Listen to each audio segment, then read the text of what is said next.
माणसं म्हणतात महाराज राग आला की मला सोसच ना बघा. मग कसं करतो सोस ना म्हणजे आज कुठं जमत नाही. किती राग आला तरी राग आवरता आला. हा संयम, राग आवरता आला पाहिजे. राग, तुमचा राग जर तुम्हाला ऐका नाही गेला, तुमच्या जीवनाला नियंत्रित जीवन पाहिजे. ज्या माणसानं नियंत्रण सांभाळलं ते माणसं जगात फार मोठे झाले, फार मोठे झाले. एक विदेशातली गोष्ट सांगू का? आपल्या भारतातली नाही, विदेशातली. तुम्हाला विदेशी जमते की देशीच पाहिजे? म्हणजे गोष्ट म्हणाल विदेशातली गोष्ट अशी मजेशीर आहे. नियंत्रितपणामुळे माणूस कसा मोठा होतो. छोटीशी गोष्ट आहे. तरुण मुलांनी अवश्य ऐका, म्हाताऱ्यांनी ऐका, तरुणाकरता अवश्य आहे. काय गोष्ट आहे? गोष्ट अशी आहे, एका शाळेमध्ये एक मुलगा शिकत होता, कॉलेज होती, फार हुशार होता, टायलेंट एकदम, 100 पैकी 100 मार्क घ्यायचे, हुशार आहे. आणि त्याच कॉलेजच्या प्रांगणामध्ये एक बाई खरमुरी ऐकीत होती. ऐकायला ना तुम्ही? हा, खरमुरी ऐकीत होती. मग ते पोरगा थोडस हुशार होतं, चांगलं होतं, नीटनेटकं राहत होतं. त्या खरमुरी ऐकणाऱ्या बाईला त्याचं थोडस आकर्षण निर्माण झालं आणि ती 10 पैसे दिले तरी 20 पैशाचे खरमुरी देऊ लागले. असं करतात येड्यावर माणसं. 10 पैसे यांना दिले तरी जास्त खरमुरे द्यायचे. कधी कधी याचे पैसे घ्यायचे नाही, राहू दे कधी म्हणून. असं काय करतो, राहू दे. तो म्हणायचं नाही, तुमचे तुम्ही पैसे घ्या, तुमचा उद्योग आहे. मग ते असं करता करता देणं घेणं, ते मधल्या सुट्टीमध्ये ते थोडं खरमुरे घ्यायचे, पाणी प्यायचं, कॉलेज सुरू आपलं. ते गंमत अशी झाली, शेवटी फायनल इयरला आलं आणि फायनल आल्यावर त्या बाईला वाटलं गेलेपासून खरमुरे दिले माणूस मी काहीच नाही, प्रत्युत्तर नाही, कधी बोलणार मला काय करणार. आणि एका दिवशी त्या बाईनं हात धरला त्याचा. 1 वर्ष झालं तुला खरमुरे द्यायला म्हणाले, कधी बोलच नाही, माझ्याकडे पाहत नाही. म्हणाले मी विद्यार्थी आहे, शाळा शिकायला आलो. असं काय करता तुम्ही? तुम्हाला पैसे मी देतो ना, तुम्ही दिले तरी जास्त देतात, तुम्ही देता, पैसे द्या, खरमुरे द्या. नाही म्हणाले, माझं तुझ्यावर प्रेम आहे. तो म्हणाला ते काही तुमचं असेल, मी विद्यार्थी आहे, मला विद्यार्जन करायचे, मला शाळा शिकायची, ही वेळ हे काम करण्याची नाही, मला शाळा शिकायची. मला माझ्या आईवडिलांना असं शिकविलं नाही. त्यानं झिडकारलं मला. झिडकारल्यावर तिला खूप राग आला. कॉलेज संपलं. कॉलेज संपल्यानंतर MA झाला. पुन्हा काही सामाजिक जीवनामध्ये तो आला. आणि योगायोग असा झाला, काही वर्षानं तो त्या देशाचा पंतप्रधान झाला. तिकडे राष्ट्राध्यक्ष म्हणतात, आपल्या इकडे पंतप्रधान, राष्ट्राध्यक्ष झाला जगाचा. आणि राष्ट्र आता काय म्हणा, बघायचं कामच. पंतप्रधान झाल्यावर फार आनंद, तर आपल्याला झाल्याशिवाय कळणार, थोडा दम धरवा. राष्ट्राध्यक्ष झाला, मजा, गाड्याने ते झेड सुरक्षा, फलानन बिस्तान, सगळा आनंद मला. आणि गंमत अशी झाली, ज्या कॉलेजमध्ये शिकला होता त्या गावच्या लोकांनी एकत्र निर्णय केले की आपल्या कॉलेजमध्ये शिकलेला विद्यार्थी आपल्या देशाचा राष्ट्राध्यक्ष झालाय, आपण त्याला बोलून गावामध्ये त्याचा सत्कार करू. ठीक आहे म्हणाले. सगळी गावची मंडळी दिली. त्यानं दिवस दिला, रविवारी येतो. ठीक, रविवारी ठरला, सगळं ठरलं. इतके वाजता येणार आमचं गेलं. सगळं स्टेज बीज तयार केलं. गावचे लोक, प्रतिष्ठित लोक, आता राष्ट्राध्यक्ष येणार म्हणल्यावर मुख्यमंत्री हे ते सगळे जमा झाले. मोठं स्टेज केलं. पण त्याचं ते हेलिकॉप्टर उतरलं. त्यानं सांगितलं वा इथं शिकलो मी, हे सगळं आहे. मला आता तुम्ही पोलिस माझ्या मागे हिंडू नका, मला इथं काही भीती नाही, जरा मला मोकळं फिरू द्या. मोकळं आम्हाला काय करायचं. नमस्कारात म्हणून माझं मन डळमळलं नाही, मी स्थिर राहिलो, तुमच्या पाशात अडकलो नाही. तर त्याचा परिणाम आज मी या देशाचा राष्ट्राध्यक्ष आहे म्हणाले. एवढ्या उच्च पदावर गेलो. या माणसाचं नाव आहे नेपोलियन बोनापार्ट. हा विदेशातला माणूस, एवढा मोठा माणूस झाला, एवढा मोठा. म्हणून नियंत्रित जीवन जगायचे. बस काल्याच्या कीर्तनातून एवढं शिका. नियमित जीवन जगा, काहीतरी नियम करा. 2 तरी ओव्या ज्ञानेश्वरीच्या वाचा, 2 तरी अभंग तुकोबारायचे. उठलं की बक बक खाऊ नका, काहीतरी करा, काहीतरी करा. नियमित जीवन ठेवा, नियंत्रित जीवन ठेवा. तिसरा मुद्दा आहे निश्चित जीवन करा. निश्चित म्हणजे तुम्हाला नेमकं करायचंय काय हे ठरवून चला. आपल्याला कुठं जायचं ह्याचाच पत्ता नाही. कुठं जायचं ह्याचाच पत्ता नाही. कंडक्टर सांगितलं तिकीट दे, ते मला कुठलंही दे. तुला कुठं जायचं त्या गावाचं नाव सांग ना, कुठलंही कसं देतात. तसं तुम्हाला जीवन जगायचे तर ठरला की आपल्याला जायचे कुठे, आपल्याला जायचे कुठे हे कळण्याकरता आपण कुठून आलो हे कळावं. कहां से आया कहां जाएगा एक कचू मालूम करले. तू कुठून आलास, तुला कुठं जायचे हे कळा. याला कोणतं जीवन म्हणतात? निश्चित जीवन म्हणतात. आणि या तिन्ही पद्धतीचं जीवन जगलं आणि भगवंताची संगती, संताची संगती मिळाली की वाट्याला जे जीवन येते ते निश्चिंत जीवन येते. हे महाराज अभंगाच्या पहिल्या चरणात सांगतात.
सगळं मिळालं तुझ्या कृपेनं.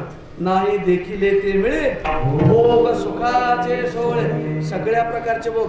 उलट आम्हाला आता भोगायचीच इच्छा राहिली नाही. अष्टभोग भोगणे माते चाड भक्ती प्रेम गोड लेई मारे. आता तुझ्या संगतीत राहावं बस एवढीच अपेक्षा आहे. सगळं आम्हाला मिळालं. कृष्णा आता काय कमी आहे रे. घरी ताकाचे सरोवर. सरोवर म्हणजे तळ. ज्याच्या घरी ताकाचं तळ आहे त्याच्या घरी लोणी असेलच की नाही. इतकं विपुल लोणी. लोणी खूप आहे या शब्दाचा अर्थ गाईचं म्हशीचंच लोणी असा लावू नका. लोणी खूप आहे याचा अर्थ आमच्या सगळ्या गोपाळाचं चित्त निर्मळ आहे. आमचं चित्त मोठं आहे, आमचं चित्त व्यापक आहे. आम्हाला काही कमी नाही. नाही देखिले ते मिळे भोग सुखाचे सोहळे. हा अभंग संपला. उत्तरार्ध आणि पूर्ण अभंगाचे 3 चरण याचा संबंध नाही लावावा लागतो. संबंध लावावा लागतो. ते थोडंसं वेगळं वाटते. आता इतकं मिळालं. काय काय मिळालं? पहिली तुझी संगत मिळाली. चालेल, चिंतन संपला. एखादं चरित्र सांगून कीर्तन संपवतो. तुझी संगत मिळाली. 1 निश्चिंत जीवन झालं. 2 सुखाचा सोहळा मिळाला. 3 सगळ्या प्रकारचे भोग मिळाले. 4 आणि ताकाचं सरोवर असल्यामुळं लोणी सुद्धा खूप मिळालं. या 5 गोष्टी तुझ्या संगतीत आम्हाला मिळाल्या.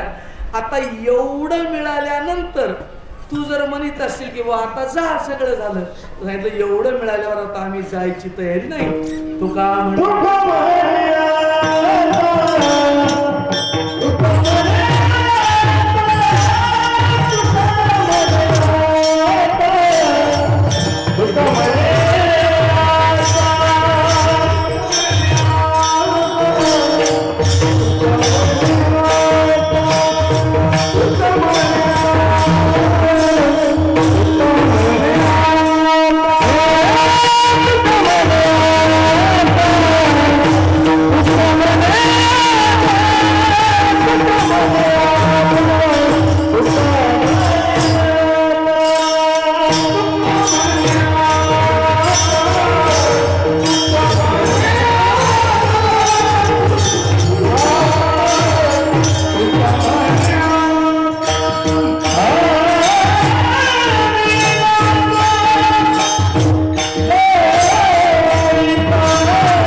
अतिशय सुंदर मनाला मोहून टाकणारं असं रूप होतं.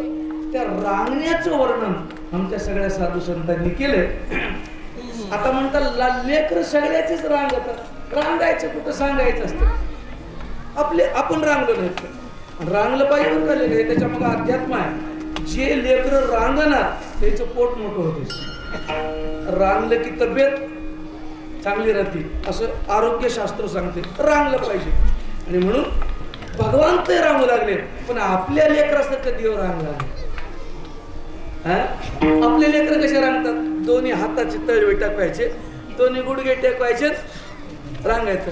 तसं मोठे माणसंही रांगतात. तुम्ही सत्याची पट्टी मागून बघा. लेकर असे रांगायचे. आपले लेकर दोन गुडघे दोन हात असं टेकवतात. देवाचं रांगणं तसं नाही. त्याच्या रांगण्यात आपल्या लेकरापेक्षा बदल आहे. तळवे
दोन्ही टेकले.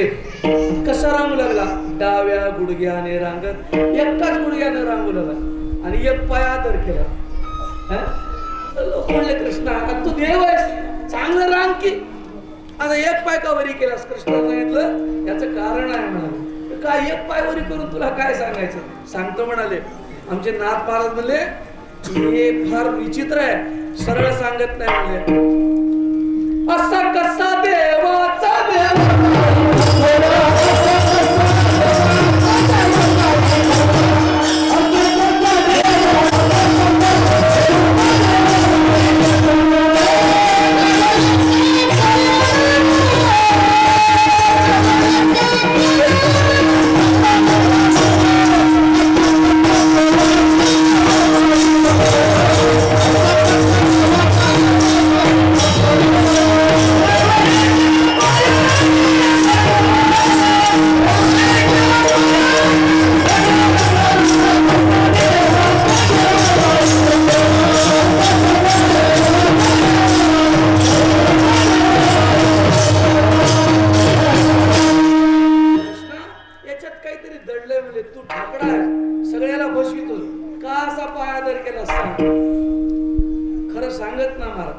सांग की कृष्णा एक पाय का आदर का दुखाला?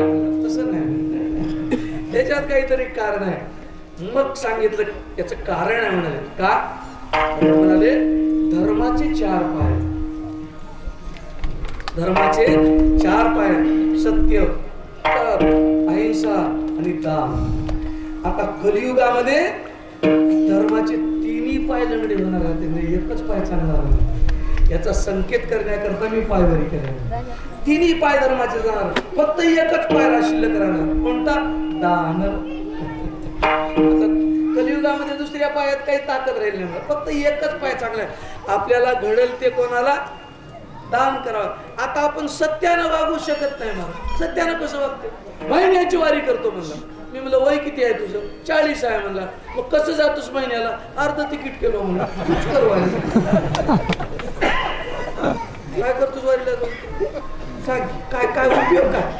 हे चंद्रबागेत याच लोकांना नाटक दिली. कशाला झालं? तू काही बंद नाही ना. तुझं वय 40 वर्ष आहे. 65 वर्ष करून घेतली त्या कार्डावर. कंडक्टरला काय करायचं? त्याला काही देणं नाही. सत्य पाळणं मुश्किल आहे महाराज. सत्य या शब्दाकरता श्रीरामाला 14 वर्ष वनवास पत्करावा लागला. सत्याला सांभाळणं पोरखेळ आहे की काय? 14 वर्ष वनवास. आता तुम्ही म्हणा बरं पोराला 14 वर्ष वनवासाच आहे तर ते बाबा तुमची तिकडं बांधली. मला कुठं वनवासात वाटलं होतं? कोण जात? एक चकर शब्द काढला का मला वनवास? काही म्हणले नाही. तुमचं नवरा बायकोचं काही झालं असेल ते काही तुम्ही काही वचनं दिली असतील, ही काही तुम्हाला मागल, मला कशाला वनवासात जायचं तर तुम्ही जा असं म्हणू शकले असते. खरंच सांगा त्या कैकेयीच्या वचनाचा रामाच्या वनवासाचा काय संबंध? तिला वचन कोण दिलं होतं? तिच्या नवऱ्यानं. मग ते नवऱ्याचा जीव घे तू. घेतलाच की. ते का मजा म्हणायची थोडीच वाट बघायली. घेतला जीव. तू तुझ्या नवऱ्याला काय करत? रामाला का वनवास? राम अपील करू शकले असते. सांगा माझा काय अन्याय झाला, मला कशामुळे वनवास? एक शब्द बोलला नाही. एक शब्द बस एवढंच सांगितलं. रघुकुलरीत सदाचरी आई प्राण जाय पर वचन न जाई. आमच्या रघुकुलाची रीत आहे. प्राणाची किंमत नाही आम्हाला पण सत्याची किंमत आहे. ते त्या युगात होतं महाराज. आता हे तिन्ही पाय कामातून गेले, आता एकच पाय चांगला आहे दानाचा. म्हणून म्हणाले देवाचा देवबाई टकडा.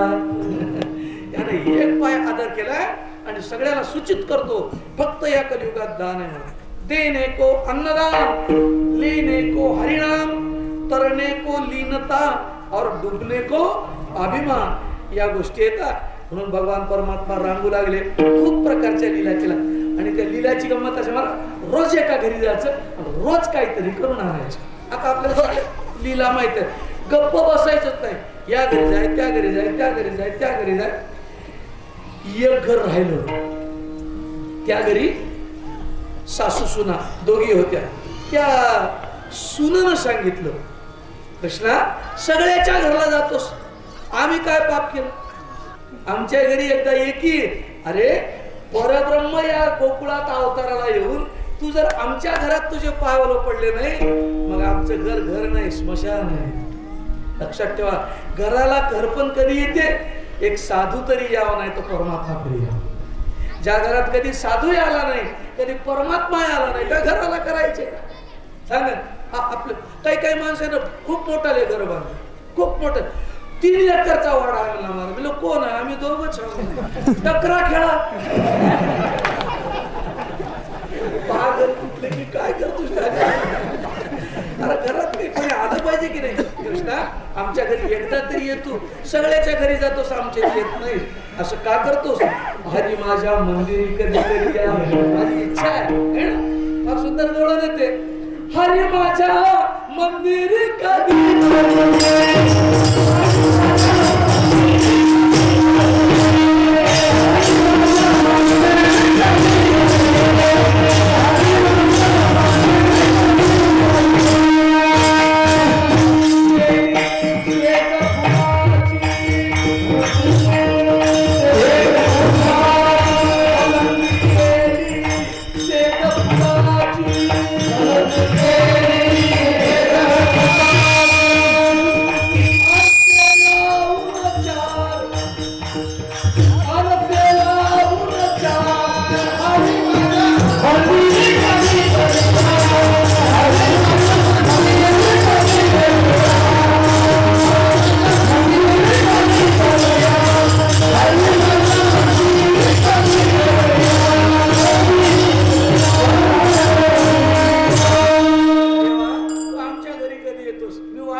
तुझ्या घरी नयाला काय झालं?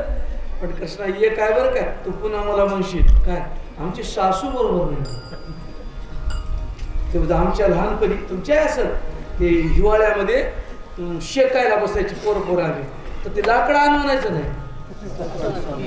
तुझ्याकडे असं होतं का? आपलं जमते लाकडं हा सासू आण म्हणायचं. मला त्यावेळेस कळायला नाही बा जाळतानाला सासू का म्हणतात. मला लक्षात आलं नाही बा हे तर जळतं नाही, जळतानाला सासू का म्हणतात. आत्ता कळाले सासू जळताना एकच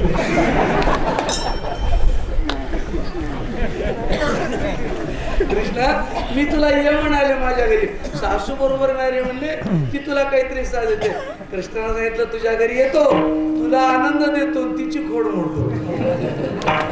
तिने आयुष्यात कधी कोण्या देवाला वाकडं बोलू नये. हा लय खराब आमली कृष्णा सासू. मी रोज भजन करते, हरिपाठ म्हणते, माळ घालते, रामरक्षा स्तोत्र म्हणते. सासू काय करते? सैलानी बाबालाच जाते मी येतो मला, मी बघतो तुझी काय काळजी करू नको. सांग कृष्णा कधी येतोस? येतो म्हणाले. मी बरोबर येतो, तू काळजी करू नको. ठीक आहे. आणि ती गवळण रोज वाट बघायची कृष्णाची. आज येईल, उद्या येईल. तिच्या भाग्याचा दिवस एक उजळला मारा. आणि बरोबर सकाळी 10 वाजता भगवान गेले तिच्या वाड्यात. सोनाशी काम करू लागले. पहिले सोनाईला लय काम करायला महाराज. रात्री सगळे झोपल्यावर सुनानं झोपायचे, बरोबर आहे ना? आणि सगळे उठायच्या आधी उठायचे. भलता त्रास होता, भलता त्रास. काय सांग, पण आता कमी झाला त्रास. काय कोणता GR निघाला जवळजवळ बंदच झाले. काय एखादा कुठे खेड्यापाड्यामध्ये असेल तर असेल. एक लक्षात ठेवा, ज्या दिवशी सासूला सून लेक वाटेल आणि सुनेला सासू माय वाटेल, त्या दिवशी भारताचं भविष्य उज्ज्वल होईल. किती भांडणं करता, किती वांदे करता, काय काय काय काय करा, कुठंतरी हे करा ना, कुठंतरी हे करा. ती रोज वाट पावली. एका दिवशी परमात्मा गेल्यावरती काम करीत होती. बघितलं महाराज. त्याला बघितल्याबरोबर देखिला डोळा, ती वेळीच होऊन गेली. ये ये ये. तिला पाठ सुद्धा टाकायचं पण. बसले भगवान आणि बोलू लागले. तिथंच वस्त्रीवरच बसले आणि बोलू लागले. कृष्णा खूप दिवसाची इच्छा होती रे म्हणाली. माझी इच्छा पूर्ण झाली. बरं झालं तू आला. सांगितलं मी जे गोकुळात आलो ते तुमच्या सगळ्याच्या इच्छा पूर्ण करण्याकरता आलो, तुम्हाला आनंद द्यायला चालू. दोघांच्या गप्पा चालू झाल्या, इकडचं तिकडचं बोलणं चालू झालं आणि बोलू लागल्या. सासू घरामध्ये तपासण्या करीत होती, मधल्या घरात होती. काय तपासण्या? लोणी किती आहे, ताक किती आहे, सून आपल्या माघारी साय उचलून खाली काय, सगळं चेकअप करू लागली, बघू लागली. हे मडकं उघड, ते मडकं. पहिलं सगळं मडक्यातच होतं. पहिलं बाया पैसे सुद्धा मडक्यातच देत होते. आता मडक्याचं काहीच काम नाही, एकदाच कवा तरी काम पडायला. मडके राहिले आता. इथं तुमच्या गावात असं उतर नाही काय? इथं उतर नाही असं लोक करायचं तरी घरी. दाजी नाही म्हणाली मला. इलाज नाही. पहिलं उतरंडी होत्या, घरात जाते होते, उकळ होती, ते बंद झालं. उकळ कुठं आहे? उकळ आहे घरात. इथं तर नाहीत महाराज. तुम्ही मुंबई सारख्या शहराला तर त्याला नाव सुद्धा माहित नाही त्या बाहेर. तुम्ही मुंबईच्या बाईला जाऊन पुसा, मावशी मुसळ आहे काय? ड्युटीहून अजून आलं नाही.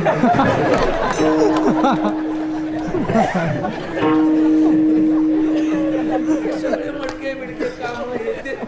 जरा जाऊन ती बिचारी बघू लागली सासू.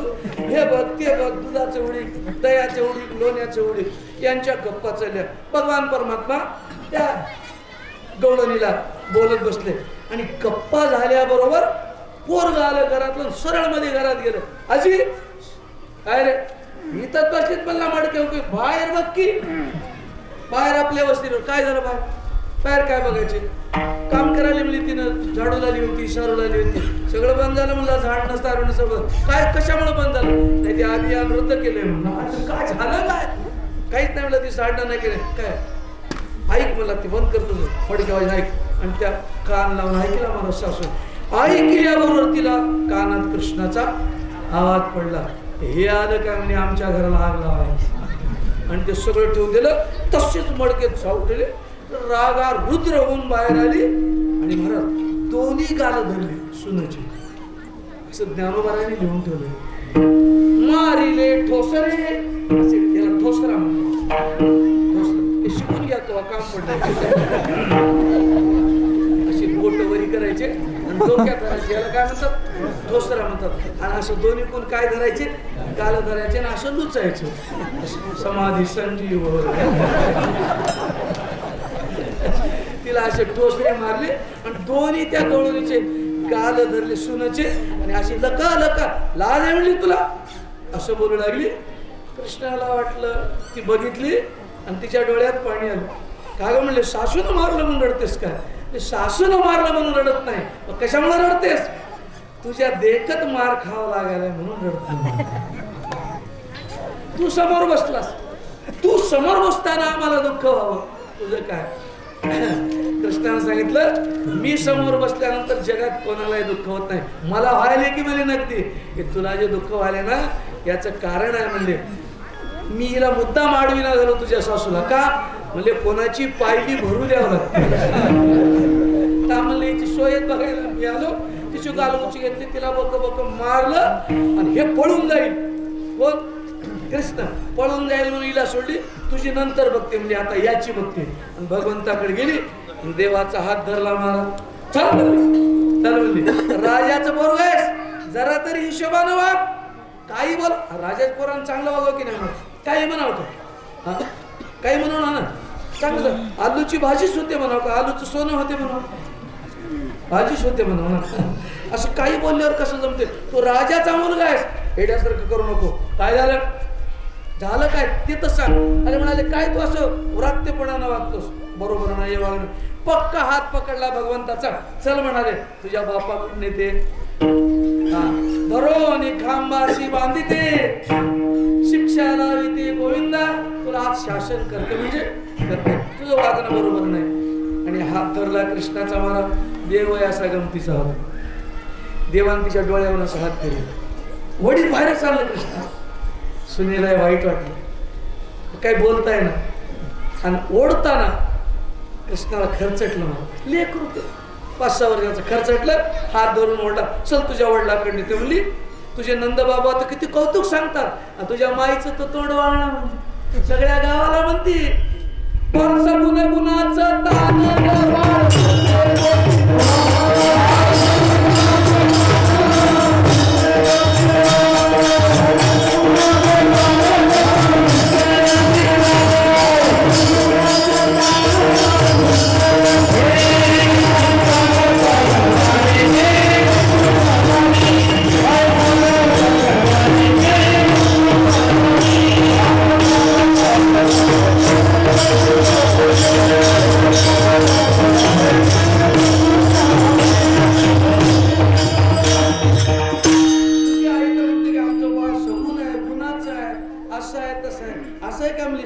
गुणाचं हे गुण तुझे.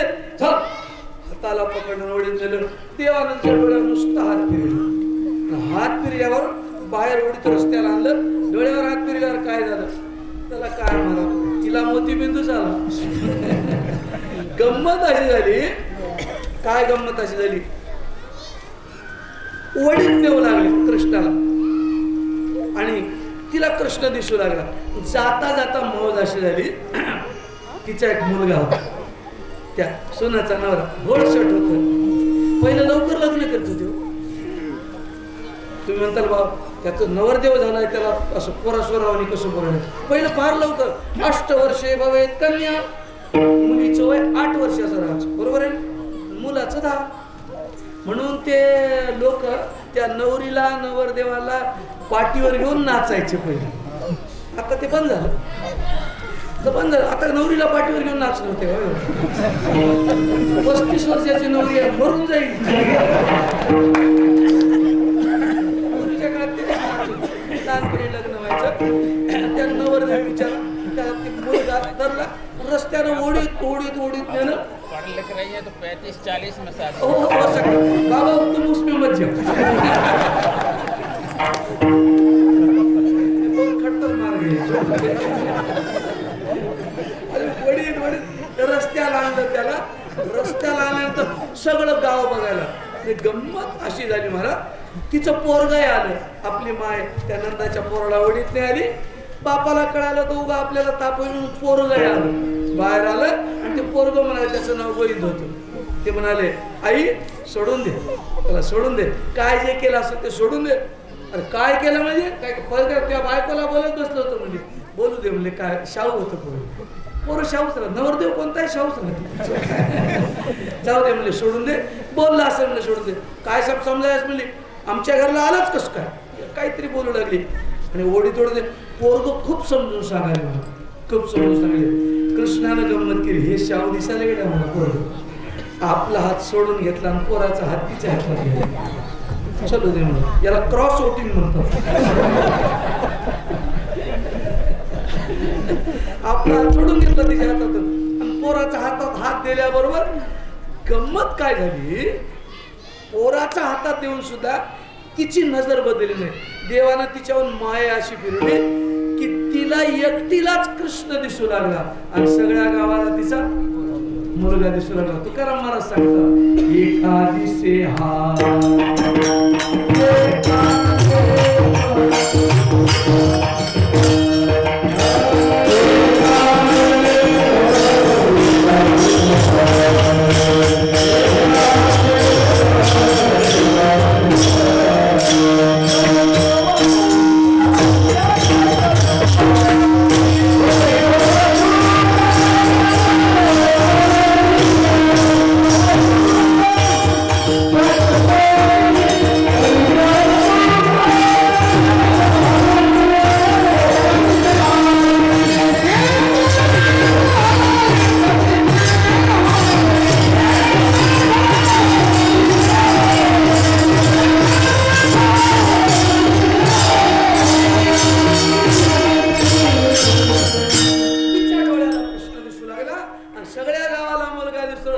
लोक जवळ येऊन म्हणले गंगूबाई डोकं फिरलंय काय डोकं फिरलंय का काय झालं म्हणजे अहो म्हणजे पोराला घेऊन कुठं चालल्या पोर काय का म्हणजे डोळ्यात माती पडले काय कृष्णा नाव काय कृष्णा नाव कृष्णा गेला म्हणजे निघून हे तुमचं मुलग आहे तिनं बार काही न बघितलं तर तिला कृष्ण दिसलं ओढीत नेलं नंद महाराज असे चावडीवर लोकांच्या काही समस्या तंटामुख्य अध्यक्ष होते ते लोकांच्या समस्या मिटून बसले होते ओढीत आणलं आणि नंदाच्या मांडीवर कृष्ण परमात्मा नंदासी टाकूनी पैसे सिंहासनी भगवान परमात्मा नंदाच्या मांडीवर बसले आणि हळून विचारलं बाबा हे काय गंमत आली हे बाई पोराला घेऊन ओढीत का आली ते नंद म्हणले इथं येऊ दे आल्यावर मग तिला विचारलं मला तरी काय माहित आहे म्हणजे मी इथंच बसले आणि ओढीत आणलं आणि नंद महाराज हात जोडले महाराज आम्ही गावात राहो की राहू नये काय झालं बघा म्हणली तुमचं पोरग काहीतरी समजून सांगा काय केलं काय सांग केलं काय ते सांग ना म्हणली माझ्या डोळ्यात ते त्याला बडून मोकळं करा याला कसं बोलून मोकळं काय काय केलं तर सांग आमच्या घरी आला तिनं काय होतं ते सगळं गारानं सांगितलं आणि नंदानं सांगितलं गंगूबाई काय तुम्ही जरा बघा बघा डोळे उघडून बघा इकडं तिकडं काय बघा आणि देवानं तिथं गेल्यावर पुन्हा तिच्या डोळ्यावर हात फिरला आणि ते डोळ्यावर हात फिरला तर मग मात्र कृष्ण दिसायचा बंद झाला आणि मुलगा दिसणं सुरू झालं आता तुम्ही म्हणताल या हातात काय जादू आहे ती कृष्णाचा हात पाहिजे का नाही तर मी तुमच्या डोळ्यावर हात फिरला असतो कोणाही हात फिरवल्यानं काही होईना कृष्णानं हात फिरवलं तर ती जादू होते मला आणि मग मात्र तिला दिसू लागला मग ती पोराला म्हणते गोविंदा आणि तू कधी आलास ते पोरग मला माय घंटा झाला ओरडावलं मला काताडे निघाय तुम्हाला सोडूच ना मुलाला पाहिल्याबरोबर मग मात्र ती बाई अशी थंडगार झाली आणि कृष्ण परमात्मा नंदाच्या मांडीवर बसून म्हणू लागले आता करणास काय असं आता करा म्हणली सगळ्याच्या आधी सप्त्याला पट्टी आता असं काही करणार कृष्णाची निंदा करणार असतं नाही करीत म्हणाले देवाला वाकडं काही बोलत नाही म्हणजे बस आता एवढ्या वेळ मला क्षमा कर भगवंतानं क्षमा केली तिनं देवाचं दर्शन घेतलं आणि तिच्या लक्षात आलं की हा परिपूर्णतम परमात्म्याचा अवतार आहे हा नंदाचा नव्हे सगळ्या विश्वाचा मालक आहे तिच्या गोष्ट लक्षात आली त्या गळवणीला पाठवून दिलं ती घरला निघून गेली पण हे सगळं बघून यशोदा माता थोडस खिन्न झाली अरे म्हणजे रोज एका ठिकाणी कटकट करायले रोज एक गाराणे आले आता याला काम लावलेलं बरं हे रिकामं काही कामाचं नाही म्हणून सांगितलं तू उद्यापासून राहणार जा ठीक आहे म्हणाले आई तू जसं म्हणशील तसं मी वागतो आणि ठरलं राहणार जायचं दुसऱ्या दिवशी निघाले महाराज टाकली, हातामध्ये काठी दिली, एक जाळी दिली. जाळी म्हणजे भोवऱ्याची नाही, भाकरी ठेवायची, शिंक राहतो त्याला जाळी. हा, पहिलं बाया शिंक्या ठेव, पहिलं फ्रीज नव्हतंच ना, फ्रीज कुठलं होतं, आता ते फ्रीज निघाले मला. 15 दिवस गाजर लालच राहिले. काहीच ना, कोथिंबीर हिरवीगार 2 महिन्याची. असं कुठं असते का मला? आता सगळं त्याच्यातलं सत्व निघून जाते, काहीच राही ना. आता निघाले ते पूर्वी शिंक्यावर ठेवत होते, तिथं कोणी जायचं नाही, बांधर जायचं नाही, उंदीर नाही, हवा लागायची, सुरक्षित राहायचं. शिंक्यामध्ये भाकरी न्यायची लोक. शिंक दिलं, त्याच्यात भाकरी दिल्या, थोडं दही दिलं आणि सांगितलं कृष्णा दुपारी भूक लागल्यावर खा बरं. यशोधरा म्हटलं वनात मी पाठवायले, पण कोण आहे लेकराला तिथं वनात दुपारी भूक लागली? काय म्हणलं आई हे सगळे पेंद्या सुदाम्या सगळ्याचे नाव सांगितलं. माझ्या चढे बचडे छकुडे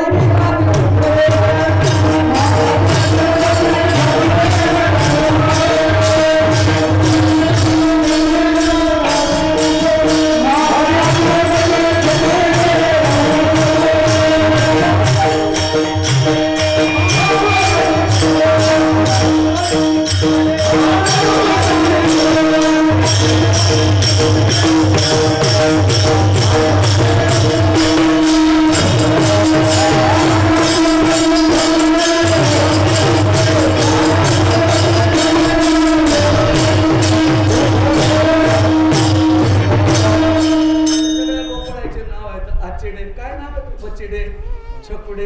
आता किती सुधारलाय महाराज जमान. आताचे नाव कसे आहेत काचे? राकेश, राकेश नाव आहे काय? याचा अर्थ कोण आहे? चांगली नाव ठेवा. मी परवा एकाच्या घरी गेलतो, काय म्हणलं या मुलीचं नाव?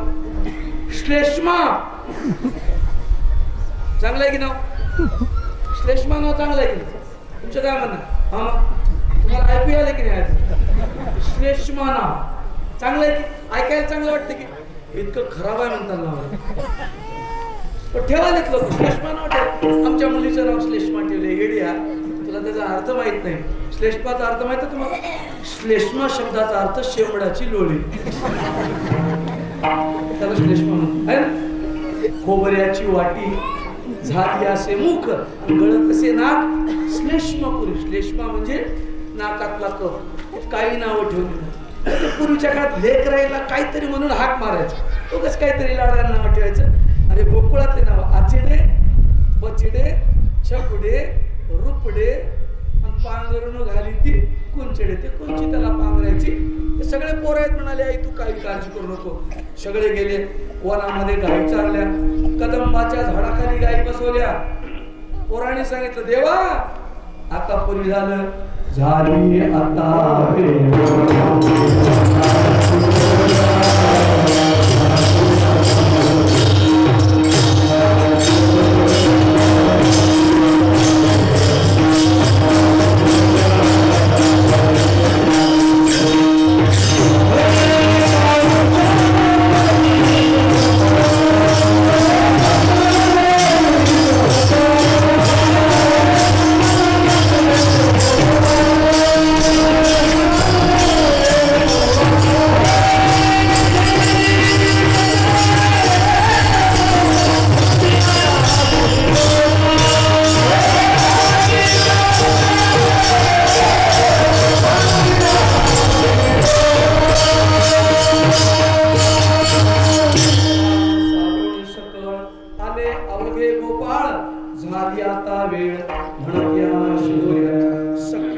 शिदोऱ्या एकत्र केला आणि परमात्म्याने एकत्र केला. त्या एकत्र करण्याचं नाव आहे काला. अन्नाचा जरी काला आपल्याला रोज करता येणार गेला तरी सगळा समाज ज्या दिवशी एकत्र येईल, आपलं सनातन हिंदू राष्ट्र म्हणून एकत्र येईल, त्या दिवशी समजा खरा खाला सगळे काला याच्या करतात आहे ना. यारे लहान तो लहान नाही, मोठा नाही, सगळ्यांचं एकत्रीकरण. काल्याचा दुसरा अर्थ होतो सामाजिक समरसता. सगळा समाज एका विचारात. आज भाकरीची गरज नाही लोकांना, अन्न सगळ्याला मिळते, मला कोणाला काही कमी नाही, खायलाच माणसं नाहीत. आज सद्विचाराची गरज. डोके लोकांचे विचित्र विचित्र होऊन गेले. जोपर्यंत चांगल्या विचाराची पेरणी होणार नाही तोपर्यंत समाज सुधरत नाही. नोकरी लागली म्हणजे समाज सुधारला असं होत नाही. नोकरी हे पोटाचं साधन आहे. नोकरी हे शरीर जगण्याचं साधन आहे, उन्नतीचं साधन नाही. सर्वांगीण विकास तेव्हाच होतो ज्यावेळेस आचार, विचार आणि आहार या तिन्ही गोष्टी संतुलित झाल्या की मग माणसाचा विकास होतो. भगवान म्हणाले माझा आहारही घ्या आणि माझा विचारही घ्या. दोन्ही गोपाळांना प्रदान केलं. आहार काय? दही आणि लाह्या, दही आणि भाकरी, सात्विक आहार आहे.